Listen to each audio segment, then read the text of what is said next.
Hi guys, welcome back to another tutorial video. So in today's video, I'll show you how to use Claude AI for summarizing PDFs. So if you have long notes, books, or documents and want a quick summary, just follow along. First, open Claude AI on your phone and computer and start a new chat. After that, look for the upload file option if available in your version of Claude. Now select the PDF file you want to summarize from your device and upload it.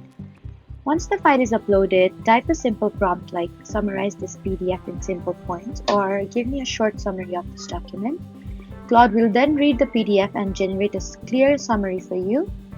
You can also make it more specific by asking summarize only the important parts or explain this PDF in simple English for students. If you want deeper understanding, you can ask follow-up questions like explain this section in detail or give examples from this document. So that was how to use Claude AI for summarizing PDFs easily. Don't forget to like, comment, and subscribe for more helpful tutorials. Thank you for watching.